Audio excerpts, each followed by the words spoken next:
I want to talk to you today about a topic that I don't know that I've ever talked about on my YouTube channel, and that is self-publishing. Now, I have my 15th book is about to come out called Christian Bellows, Timeless Truth in a World of Lies. It is the first time I've ever written a satire, and it is a satire of fundamentalist Christian apologetics. It is also my 5th book that will be under my imprint of Two Cup Press right there. So I wanted to talk a little bit about why I made the leap to publishing Two Cup Press under my own press. First of all, so as I said, 15 books, and so these 5 will be self-published. The first 10 then were not self-published. They were published with a variety of different publishers. I published with Edinburgh University Press to begin with, then I published with Paternoster, British Press. I published with Biblica. They were they don't exist anymore as an imprint, but they were they still publish Bibles, but they were formed by Send the Light and International Bible Society. You don't need to know that. I published with InterVarsity. I published with Oxford University Press, Prometheus, which is an imprint of Penguin, and Whipfenstock. That's probably it. Anyway, so it was a mixed bag. Oh, and Baker. I published 2 books with Baker. It was a mixed bag, and I'm sure my publishers would say it was a mixed bag from their perspective as well. I had certainly some success in terms of commercial success. I'm proud of every single thing I ever published, but of course, what publishers care about is the bottom line. And in terms of that, I mean, my books have varied in terms of their economic commercial success. But I got to the point back in 2017 where I had decided that I wanted to self-publish. Now, first of all, there was a uniqueness about that project that it was a personal, that was the book, What's So Confusing About Grace? It was a personal sort of memoir and an exploration of theology through some degree of memoir. And so I just wanted to have full creative control over that.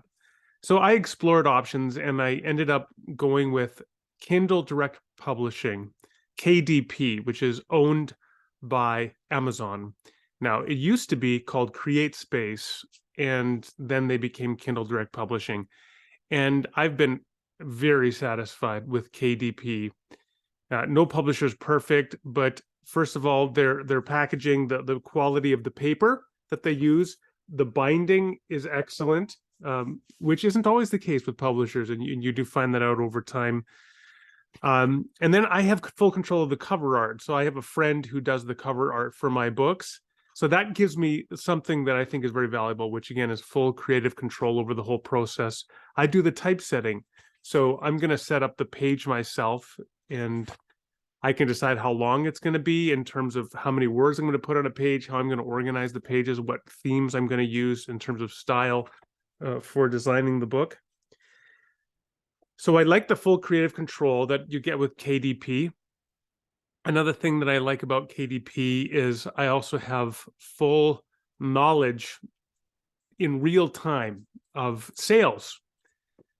What that means is if I make a sale in the morning on Amazon, within like an hour, I have on my KDP publishing page that I've made a sale, that I've sold a particular book. If I sell 4 books in a day, then I get an update that I sold 2 Kindles, and I sold 2 hard copies, and I sold them, in Australia or in America or Canada or somewhere else. And you don't get that kind of information from a conventional publisher until a year after the sales basically have come out. So you get, usually with publishers, you get an annual sales report. And I get some of them in the spring, some of them in the fall. It really depends, and some in the summer. But you get one annual report of sales. And so you have to wait a long time. Now, another thing that means is you also have to wait a year or more to get royalties. That is not the case with KDP. They pay out monthly, but they have it staggered 2 months. So right now it's November. I think about the 25th or so of November, I would get payments from Kindle for sales in September. And then in January, I'll get payments for sales in October. So that every month I'm getting pay. And so Kindle, KDP is just holding on to the payout for 2 months rather than for a whole year with a conventional publisher. That's really nice.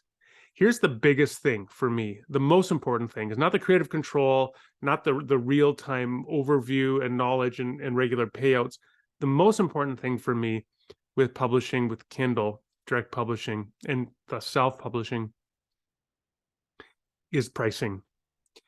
Because we've cut out the middleman, the conventional publisher, I can afford to sell my books for significantly less than they would probably be. So I think this book is about $12, if I'm not mistaken. And I think the Kindle version, that's the hard copy. The Kindle version is like $4 or $5. And then my Canaanites book, the hard copy is like $16, but it's a 320-page book, a little bit more academic in nature. A book like that would be easily $30, not 15. It'd be $30 if it was published by Baker or Brazos or Erdmans. And it'd be more, significantly more, if it was published by Oxford. The book I published with Oxford University Press, $120.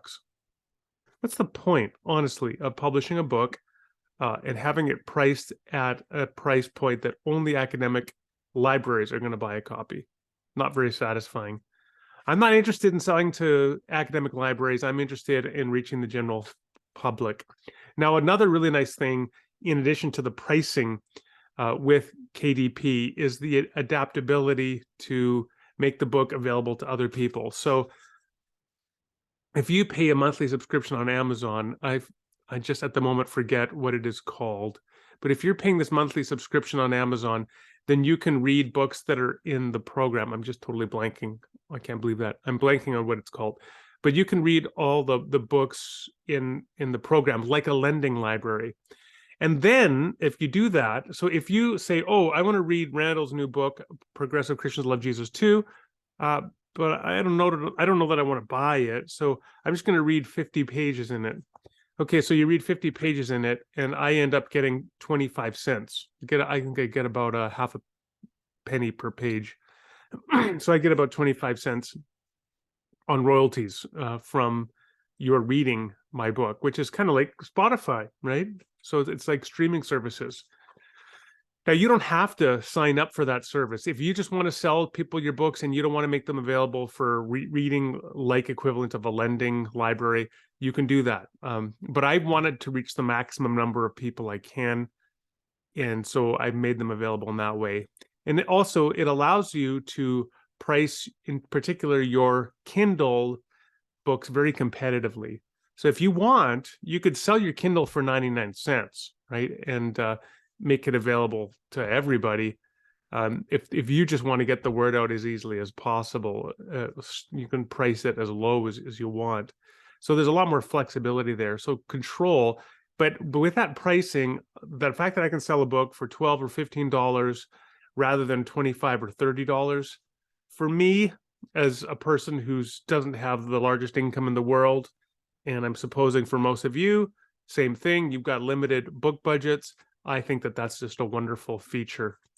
So the last thing I'll just say is I would be, well, actually two things. So one thing is if you do decide to go this route yourself, if you want to publish, first of all, I would say don't publish under KDP, Kindle Direct Publishing. Come up with your own imprint, come up with your own logo. And then again, like a 2-Cup Press, everything for me is branded with 2-Cup Press. Go with your own logo and your own identity. The other thing that I would say, however, is if you can get publishers first, I would recommend, rather than jump directly into self-publishing, I think when you're starting out in writing as an author, to get a little, to be published by a particular publisher means that they're investing in your book and they're going to give you all sorts of feedback in the process, and it gives you credibility. So you have experience, you have credibility, and you're going to learn a whole lot. So if you can, I would suggest starting off with conventional publishing.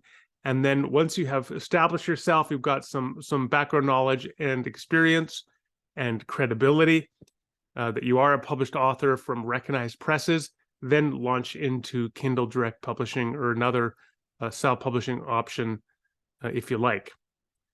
Of course, you could disregard that and just go into KDP on your own. But the likelihood that you'll produce quality work is significantly lower if you don't have the critical feedback, because the typical person, right? We're only human. We only know what we know, and we don't know what we don't know. And so if there's nobody around who's giving us real pushback in terms of editors, for example, and copy editors, commissioning editors, copy editors, they're all kind of giving you different feedback. Who's the audience? This paragraph doesn't make sense. Chop out 2,000 words here. This is too wordy, things like that. You got to go through that process. It'll make you a better writer. So those are my quick thoughts on self-publishing, why I do it, and why you might yourself want to consider it sometime.